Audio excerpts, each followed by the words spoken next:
मुख्यमंत्री एकनाथ शिंदे यांच्या उपस्थितीमध्ये आज पंढरपुरात भगीरथ भालके यांचा समर्थकांसह शिवसेना शिंदे गटात प्रवेश होत आहे। या प्रवेशाच्या निमित्ताने नगरसेवक अमोल शिंदे यांनी जोरदार भाषण केले। या भाषणात त्यांनी अनेक मुद्द्यांना हात घातले। बघा काय म्हणाले अमोल शिंदे। स्वर्गीय भारतनाना भालके यांचा वारसा चालवणार आहे। खऱ्या अर्थानं त्यांच्या बोलण्यातनं वागण्यातनं भारतनानांची छबी आपल्या सगळ्यांना बघायला मिळते। असे भगीरथ दादा भालके तसेच या महाराष्ट्रामध्ये ज्यांनी त्यांच्या कार्याचा एक ठसा काही अवघ्या 2-4 महिन्यामध्ये पूर्ण महाराष्ट्रभर उमटवला आहे आणि त्याच्या आधी त्यांनी ज्या पद्धतीनं सामाजिक काम या भागात उभं केलं होतं अशा या पंढरपूर पावन नगरीच्या नगराध्यक्ष प्रणिताताई भालके, अनिल दादा सावंत यांच्या समवेत पंढरपूर या नगरीतील दादांसोबत प्रवेश करत असणारे सर्व सन्माननीय नगरसेवक, त्यांच्या भालके परिवारातील सर्व मित्र परिवार, त्यांच्यावर प्रेम करणारे सर्व हितचिंतक सावंत परिवार, खऱ्या अर्थानं ही गोष्ट आज जो प्रवेशाचा कार्यक्रम होतोय तो कार्यक्रम जर विधानसभेच्या आधी झाला असता तर काय चित्र असलं असतं तुम्हा सगळ्यांना माहीत आहे। कारण अनिल दादा सावंत आणि भगीरथ दादा भालके हे जर दोघं एकत्रित येऊन पंढरपूरच्या राजकारणात परत एकदा कामाला लागले तर आपल्याला सगळ्याला माहिती आहे की कशा पद्धतीचा निकाल या इथं बघायला मिळाला असता हे सगळं तुम्हा सगळ्यांना माहीत आहे। पंढरपूर हे असं शहर आहे, खऱ्या अर्थानं इथं बरेच जुने शिवसेनेचे नेते आहेत, साईनाथ भाऊ आहेत, सन्माननीय बरेच नेतेगण आहेत ज्यांनी शिवसेना वाढवली, शिवसेना फुलवली। असे शिवसेनेचे सर्व सन्माननीय, एकच मिनिट साहेब निघाले साहेब, बर टेकअप झाले, बर मी बोलतोच, ओके ठीक ठीक ठीक ठीक ठीक अवघ्या 20 मिनिटात साहेबांचं टेकऑफ झालेलं आहे। 20 मिनिटाच्या आत साहेब या स्टेजवर येणार आहेत असा आत्ता साहेबांच्या PA साहेबांचाच फोन आहे, त्याच्यामुळं प्रमुख भाषणं करून घ्या अशी विनंती आहे। आता मी सांगत असताना सांगितलं की पंढरपूर शहर, पंढरपूर तालुका हा नुसता फक्त वारकऱ्यांचीच पंढरी आहे असं नाही तर राजकारण्यांची सुद्धा पंढरी आहे। कारण बरेचसे दिग्गज या पंढरपूरच्या नगरीनं या महाराष्ट्राला राजकारणामध्ये दिलेले आणि त्या दिग्गजामध्ये अनेकांची आठवण आल्याशिवाय आपल्याला राहत नाही। असा वारसा असलेले बरेचसे नेते या तालुक्याने देत असताना पंढरपूरचा वेगळा ठसा या महाराष्ट्राच्या राजकारणात पंढरपुराने कायम ठेवलेला आहे। येणाऱ्या काळामध्ये आपल्याला भारतनानांचा वारसा घेऊन भगीरथ दादांच्या पाठीमागं अतिशय ताकदीनं उभं राहायचं आहे। आज दादा तुम्ही जे काय शिवबंधन हातात बांधणार आहात या शिवबंधनाचं खूप महत्त्व आहे। कारण एकनाथजी शिंदे साहेब ज्यांचा हात धरतात त्यांचा कधी हात सोडत नाहीत हा आजवरचा इतिहास आहे। तुम्ही बघितलं असेल शिंदे साहेबांना सातत्यानं कोणत्या ना कोणत्या पद्धतीनं अडचणीत आणण्याकरता या महाराष्ट्रातलं राजकारण कायम तयार असतंय, पण त्याच्यामध्ये शिंदे साहेब त्यांच्या स्वतःच्या कर्तृत्वावर, त्यांच्या स्वतःच्या शैलीवर, त्यांच्या स्वतःच्या दातृत्वावर या सगळ्या मंडळींना कायम मात देत एक त्यांच्या पद्धतीचा कार्यकर्ता उभं करण्याचं काम शिंदे साहेबांनी याआधी केलेलं आहे। मला वाटतंय साहेबांनी जो बंड केला आणि जो उठाव झाला त्या उठावामध्ये आपल्या सोलापूर जिल्ह्यातले तुम्हाला माहीत आहे शहाजीबापूंनी त्यांची खूप मोठी साथ दिली आणि शहाजीबापूंचं नेतृत्व कशा पद्धतीनं या सोलापूर जिल्ह्यात नाही तर संपूर्ण महाराष्ट्रात त्याच्या पलीकडे जाऊन जाडी डोंगर या नावाने पोचलं.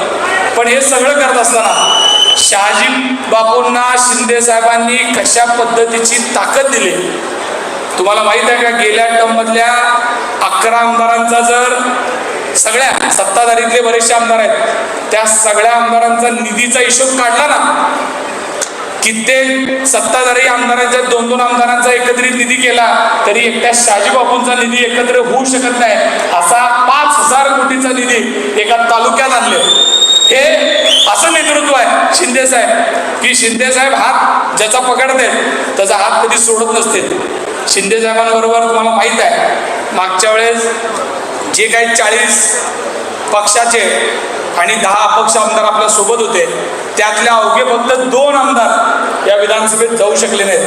पण आपल्याला सोलापूर जिल्ह्यातले आपले शहाजी बापू आणि अजून एक आमदार जाऊ शकले नाहीत. पण शिंदे साहेबांनी त्यांना कधीच मोकळं सोडलं नाही.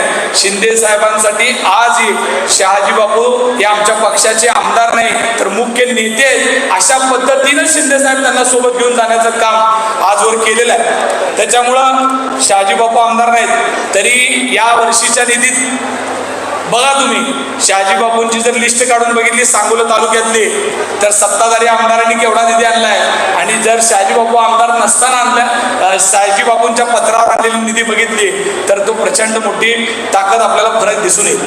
आणि आता जर पंढरपूर सारख्या शहरामध्ये भगीरथ बालकेंचे हात बळकट करण्याकरता आदरणीय एकनाथजी शिंदे साहेब यांच्या रूपानं आपल्याला एक खूप मोठी शक्ती मिळणार आहे. त्याच्यामुळं येणाऱ्या काळात काय परिस्थिती असणार आहे कुणाला सांगायची गरज आपल्याला पडणार नाही.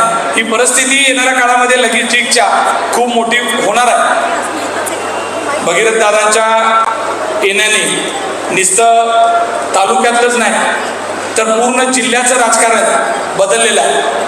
जिथं शिवसेना थोडीफार कमकुवत होती तिथं प्रचंड मोठ्या प्रमाणामध्ये आज मंगळवेढा असेल पंढरपूर असेल इथं ताकद मिळणार आहे. आणि नजीकच्या काळामध्येच तुम्हाला सगळ्यांना माहीत आहे शहाजी बापूंच्या मध्यस्थीनं अजून काही मोठ्या नेत्यांचे प्रवेश नजीकच्या काळामध्ये आपल्याला बघायला मिळतील. आणि त्याच्यामुळं इतकी मोठी नावं येणाऱ्या काळामध्ये सोलापुरात आपल्याला बघायला मिळतील की आपण आता 11 तालुक्यामध्ये आपली स्वतंत्र तयारी करतोय का काय अशा पद्धतीची परिस्थिती आज आपल्यावर आहे. तुम्हाला माहित आहे पंढरपुरात इलेक्शन करत असताना आपल्याला कसा त्रास दिला, सांगोल्यामध्ये नगरपालिकेला कसा त्रास दिला, जिल्हा परिषदला सत्ताधाऱ्यांनी आपल्याला कसा त्रास दिला आणि सोलापूर महानगरपालिकेत सुद्धा आम्हाला प्रचंड त्रास दिला. पण त्रास घेणार आणि सहन करून थांबणार तो शिवसैनिक कुठला तुम्हाला माहित आहे. सांगोल्यात सुद्धा त्याच पद्धतीनं पंढरपुरात सुद्धा भगीरथ दादांना प्रचंड अडचणीत आणण्यासाठी सगळ्या गोष्टी लावल्या गेल्या. पोलिसांचा वापर केला, सत्तेचा वापर केला, पैशाचा वापर केला. पण ज्याच्या पाठीमागे जनता असते ना त्याला कुणालाही भ्यायची घाबरायची गरज नसते. ही वस्तुस्थिती आहे. आणि पंढरपूरकरांनी दाखवून दिलं की पंढरपूर कुणाच्या पाठीमागे उभं राहत आहे. पंढरपूरकरांनी नगरपालिकेच्या निकालामध्ये एक खूप मोठी या राजकारण्याला चुनूक दाखवून दिलेली आहे की पंढरपूरकरांच्या मनामध्ये कोण जायचा नेता त्याचा नेता म्हणून येणाऱ्या काळामध्ये कार्यरत असणार आहे. ह्याचं मोठं उदाहरण आता आपल्याला झालेल्या इलेक्शनमध्ये बघायला मिळालं. सोलापूर महानगरपालिकेत तुम्हाला माहित आहे की मला सुद्धा कॉर्नर करण्यासाठी त्रास देण्यासाठी किती शक्ती लावली, कशा पद्धतीचा त्रास दिला. माझ्या सोबतच्या दादा सांगतो कित्येक लोकांचा माझ्या मित्राचे भाऊ पोलीस आहेत. माझ्या मित्राचा भाऊ माझं काम करत आहे म्हणून माझ्या मित्राच्या भावाची पोलिसाची बदली केली. आपण या जिल्ह्याला एक खूप मोठी परंपरा आहे. आता आपण सांगत होतो एकीकडे आपण राजकारणात बघितले की इतक्या महान नेत्यांना आपण काम करताना बघितलं या जिल्ह्याने. पण असा पालकमंत्री तर आम्ही कधी आयुष्यात बघितला नाही. असा पालकमंत्री आमच्या नशिबाला आणून ठेवला. हे बरोबर आहे का? हा, आम्ही किती पालकमंत्री बघितले. आम्ही राज्याचे कॅबिनेट मंत्री पालकमंत्री असताना बघितले. आमचे विजय दादांना बघितलं, आम्ही मोहिते पाटलांना बघितलं, डोबळे सरांना बघितलं, सोपल साहेबांना बघितलं, सुभाष देशमुख, विजय देशमुख, डझनभर विखे पाटलांसारखे सगळ्या पक्षातले पालकमंत्री बघितले. पण असला पालकमंत्री आम्ही कधी बघितला नाही. पण त्या पालकमंत्र्याला सुद्धा जागेवर बसवण्याचं काम पंढरपूरकरांनी करून दाखवलेलं आहे. ह्याचा मला सार्थ अभिमान. कारण सत्तेत जरी एकत्र असलो, सत्तेत जरी आम्ही शिंदे साहेब असतील, फडणवीस साहेब, आम्ही एकत्रित काम करत असलो, अजितदादा, पवारताई, पण तरी सुद्धा आम्हाला इथल्या स्थानिक नेत्यांना कॉर्नर करण्याचं काम कोण करताय ते आम्हाला सगळ्यांना माहीत आहे. ठरवून आम्हाला सगळ्याला अडवण्याचं काम केलं जात आहे, आम्हाला सगळ्यांना वेठी धरण्याचं काम केलं जात आहे. ती करणारी मंडळी कोण आहे हे सगळ्या सोलापूरकरांना, जनतेला माहीत आहे. त्याच्यामुळं आता जे रिझल्ट आले, भले मग कुठल्या तालुक्यातला रिझल्ट घ्या, जिल्ह्याच्या राजकारणातला रिझल्ट घ्या, त्या सगळ्याच्या राजकारणामध्ये आपल्याला 2 नंबरचा पक्ष सोलापुरात मतं जे पडतात ते ठीक आहे. तुम्हाला काही वेळेसाठी पडले असतील मतं जास्त, पण तुम्हाला फाईट देण्याची ताकद आता जर कुठल्या पक्षात आहे तर ते म्हणजे शिवसेनेत आहे. हे शिवसैनिकांनी दाखवून दिले. आणि आता कुठल्याही इलेक्शन नाही आहेत, आता कुठल्याही इलेक्शन नाही, सगळे इलेक्शन संपलेलं आहे. आता इलेक्शन लागणार आहे ते फक्त लोकसभेचं. आणि लोकसभेत तुम्हाला माहित आहे की लोकसभेत खासदार होण्याकरता या लोकांनी काय काय केलं. त्या सगळ्यामध्ये दोन्ही लोकसभेत, माढा लोकसभा असू द्या, सोलापूर लोकसभा असू द्या, या दोन्ही लोकसभेमध्ये शिवसेनेचा वाटा किती मोठा आहे. आणि जर शिवसेनेचा वाटा असताना जर ह्यांना अशा परिस्थितीत सोलापूर लोकसभेमध्ये मार खावा लागत असेल, हार येत असेल, तर आपण सोबत नसू तर यांची काय परिस्थिती होईल हे जरा कुठेतरी कान उघडं करून बघितलं पाहिजे. कारण तुम्हाला काय वाटतं, तुम्हाला परिस्थितीनुसार त्या पोलीस गाड्या, यंत्रणा या वापरावर तुम्ही जी काही नगरसेवक किंवा काही यंत्रणा निवडून आणण्याचा जो काही प्रयत्न केला, ती परिस्थिती कायम नसती. पोलीस कधी कुणाचे कायमचे मित्र नसतात. फक्त सत्ता आहे तोपर्यंत सत्तेच्या सोबत असतात. त्यामुळे सत्ता बदलली, नेते बदलले तर इथं परिस्थिती चेंज होणार आहे. हीच लोक, मी कालच एका सभेमध्ये बोलताना सांगितलं की तुमच्या पुढं मागं 2 गाड्या आहेत, त्याच्यामुळे तुम्हाला वाटायला लागलं मी त्याला सांगतो त्याला आत घालते, मी त्याला सोडतो. साहेब, थोडे दिवस हे सगळं चालतंय. उद्या अशी परिस्थिती येऊ नये की याच गाड्यामध्ये तुम्हाला घालून न्यायची वेळ जर या राज्यात आली तर ती वावगी होणार नाही. ही परिस्थिती तुमच्या वागण्याने येऊन ठेपा लागली. या सगळ्यामध्ये मला सांगण्याचा उद्देश एवढाच आहे की आम्ही एवढे दिवस राजकारण बघितलं, एवढे दिवस आमच्या नेत्यांनी राजकारण केलं, पण कधी सूड भावनेचं राजकारण कधी कुणी केलं नाही, कधी कुणाला अडचणीत आणण्याचं राजकारण कुणी केलं नाही. पण आता कशा पद्धतीचं राजकारण जिल्ह्यात चालू आहे तुम्हाला माहित आहे. आणि आता अशा राजकारणाला थांबवायचं असेल तर आपल्या सगळ्यांना एक ताकदीनं, एक जीवानं, एक दिलाने सगळ्याला एकत्रित आल्याशिवाय कोणताही पर्याय नाही. कारण आपण सगळे बाजूबाजूला झालो तर आपल्याला वेगवेगळं कडून वेचून उचून मारलं जाईल. पण आपण जर एकमेकाच्या हातात हात घालून या जिल्ह्यामध्ये उभं राहिलो तर येणाऱ्या काळामध्ये आपल्या नेत्यापाशी म्हणजे एकनाथजी शिंदे साहेबांपाशी सरेंडर झाल्याशिवाय या लोकांकडे कोणताही पर्याय नसणार आहे. ही परिस्थिती आहे. त्याच्यामुळे आपल्या नेत्याची ताकद वाढवायची असेल, आपल्या नेत्याचे हात भक्कम करायचे असतील, आदरणीय शिंदे साहेबांचा विचार घराघरात आपल्याला पोहोचवावा लागणार आहे. शिंदे साहेब कशा पद्धतीचं नेतृत्व आहे तुम्हाला सगळ्याला माहित आहे. शिंदे साहेबांसारखा दानशूर माणूस, दयावान माणूस या राजकारणात आता नाही. हे उदाहरण आपण बघितलेलं आहे. कारण मुख्यमंत्री एकनाथजी शिंदे साहेब असताना मुख्यमंत्री सहायता निधीतनं शिंदे साहेबांनी किती पैसे दिले? 450 कोटी रुपये फक्त एकनाथजी शिंदे साहेबांनी आरोग्य विभागात दवाखान्यात ऍडमिट असलेल्या लाखो पेशंटकडे, लाख असेल 50,000 असेल अशा लोकांकडे पोहोचवण्याचं काम जर कुठल्या नेत्याने केलं असेल आजवर, तुम्हाला माहिती आहे एकनाथजी शिंदे साहेबांनी. आज सोलापुरामध्ये, सोलापूर शहरामध्ये गुरु नानक चौकात जे सिव्हिल हॉस्पिटल आहे तुम्हाला सगळ्यांना माहीत असेल, तिथं आत्ता सध्या सुद्धा शिवसेना पक्षाच्या वतीनं आदरणीय श्रीकांत शिंदे फाउंडेशनच्या माध्यमातून एक शिबिर चालू आहे. त्या शिबिरामध्ये आज कोणतेही इलेक्शन नाही, काय नाही, तरी सुद्धा तिथे शिबिर चालू आहे. आणि त्या शिबिरामध्ये 0 वर्षाच्या मुलापासून ते 18 वर्षापर्यंतची जी काही बालकं आहेत त्या बालकांचा इको टेस्ट, ज्याचा हार्ट खराब आहे अशा पेशंटच्या बाबतीत हुडकून काढून त्या पेशंटचे ऑपरेशन करण्याचं काम आरोग्य मित्र मंगेश चिवटे यांच्या माध्यमातून सुरू आहे.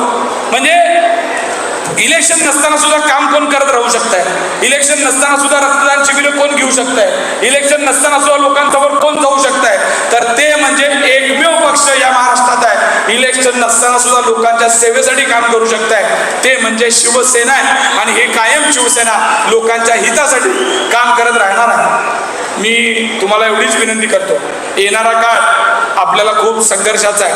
आपल्याला भविष्यामध्ये सगळ्यांना नेते म्हणून फिरायचं असेल, कार्यकर्त्याला नगरसेवक व्हायचं असेल, पंचायत समिती, जिल्हा परिषद आणि कित्येक कार्यकर्त्याला काय करायचं नाही, सामाजिक काम जरी करायचं असेल तर शिंदे साहेबांच्या, श्रीकांतदादांच्या पाठीमागं उभा राहिलं पाहिजे. पहिल्यांदा असं वाटलं होतं आपल्या शहाजी बापू गेल्यानंतर सोलापूर जिल्ह्याकडे शिंदे साहेबांचं लक्ष नाही का काय, असं लय लोक म्हणायचे. तुम्हाला एवढं दाबलं जातंय, तुमचा नेता तुमच्याकडे बघतच नाही. आम्हाला सुद्धा म्हणायचे, आम्हाला असं वाटायला लागलं की बाबा शिवसेनेत काम करतोय, एवढं दाबलं चाललंय, त्रास देते, तरी आपला नेता गप का. पण असं नव्हतं. शिंदे साहेब मुंबई पुणे मोठ्या राजकारणात बिझी जरी असले, त्यातनं सुद्धा शिंदे साहेबांचं लक्ष सोलापूर जिल्ह्यावर होतं. ह्याचं सगळ्यात मोठं उदाहरण तुम्हाला सगळ्यांना माहीत आहे, ते म्हणजे सोलापूर जिल्ह्याच्या ज्या संघर्ष कन्या आहेत, ज्योती वाघमारे. तुम्हाला सगळ्याला माहीत आहे ज्योती वाघमारे कुठं राहतात, तर ज्योती वाघमारेंचं घर सोलापूरच्या एका झोपडपट्टीमध्ये. ज्योती वाघमारांच्या घरावर 4 पत्रे या आता आमच्या भगिनी उभारलेत ना, असं ज्योतिताई स्वतः सूत्रसंचालन करायच्या. आणि सूत्रसंचालन करत त्यांच्यावर शिंदे साहेबांची नजर पडली. शिंदे साहेबाला वाटलंय दलित समाजातनं तळमळ असलेली मुलगी आहे, तिला ताकद दिली पाहिजे, तिला सोबत घेतलं पाहिजे. आणि शिंदे साहेबांनी, तुम्हाला माहित आहे, त्यांना महाराष्ट्राच्या राजकारणात शिंदे साहेबांनी ज्योतिताईंना ताकद दिली. आणि त्या ताकदीचं फलित असं झालं की परवा कुणाच्याही मनात नव्हतं, कुणालाही असं वाटलं नाही, महाराष्ट्रातल्या अनेक राजकारण्यांना तोंडात बोट घालणारा निर्णय जर कोण करून दाखवला असेल ते एकनाथजी शिंदे साहेबांनी करून दाखवला. की एका दलित समाजाच्या सर्वसामान्य घरातून येणाऱ्या मुलीला इतक्या मोठ्या पदावर बसवलंय की तुम्ही आम्ही कुणी विचार करू शकणार नाही. आपल्या या देशाच्या सर्वोच्च सभागृहात पाठवण्याचं या राज्याच्या माध्यमातून त्यांना देशाचे खासदार होण्याची संधी शिंदे साहेबांनी मिळवून दिली. म्हणजे सोलापूरकरांवर शिंदे साहेबांचं किती प्रेम आहे हे परवाच्या निर्णयातून कळालेलं आहे. त्याच्यामुळं मी एवढंच सांगतो, आता कुठल्याही कार्यकर्त्याने हवालदिल व्हायचं नाही, घाबरून राहायचं नाही. आपण पूर्वी ज्या पक्षात काम केलं असेल, मी सुद्धा स्वतः काँग्रेसमध्ये काम केलंय, एक काळ होता काँग्रेसमध्ये कार्यकर्ता म्हटलं जात आहे आणि शिवसेनेत शिवसैनिक म्हटलं जात आहे. आणि आता आपण शिवसैनिक आहोत आणि शिवसैनिक कधीही कुणाला घाबरत नसतो. शिवसैनिक हा ठमक्याने उभा राहून त्याचे प्रश्न स्वतःच्या हिमतीवर सोडवून घेत असतो. अशा या नेत्याच्या पाठीमागं येणाऱ्या काळामध्ये आपल्याला ताकदीनं उभा राहावं लागणार आहे. पंढरपूर तालुक्याच्या राजकारणामध्ये खूप मोठा ऐतिहासिक निर्णय आज होतोय. भगीरथ दादा बरेच दिवसापासून शिंदे साहेबांच्या संपर्कात जरी असले तर खऱ्या अर्थानं आज शिंदे साहेबांच्या हातातून ते भगवा ध्वज घेणार आहेत. आणि या सगळ्यांच्या माध्यमातून पंढरपूर नगरपालिका असेल, पंढरपूर मंगळवेढा राजकारण असेल, या सगळ्यामध्ये त्यांना आणि त्यांच्या कार्यकर्त्यांना येणाऱ्या काळामध्ये मोठ्या प्रमाणात ताकद देण्याचं काम पक्षाच्या माध्यमातून होईल. मी तुम्हाला एवढंच सांगतो, आपला नेता दिलदार आहे. आपले सगळे मंचकावर बसलेले नेते सुद्धा त्या तोडीला तोड साहेबांसाठी काम करतात. त्याच्यामुळं आता कार्यकर्त्यांनी सुद्धा त्यांच्या ताकदीनं त्यांच्यासोबत कामाला लागलं पाहिजे. मी तुम्हाला सोलापूरसारख्या शहरामध्ये कधी कुठली गरज लागली, कधी कुठली अडचण असेल, तुमचा छोटा भाऊ म्हणून सोलापुरामध्ये एक शिवसैनिक, बाळासाहेबांचा शिवसैनिक, शिंदे साहेबांचा शिवसैनिक म्हणून तुमच्या सोबत आहे एवढं सांगतो आणि माझं वाढलेलं भाषण थांबवतो. जय हिंद, जय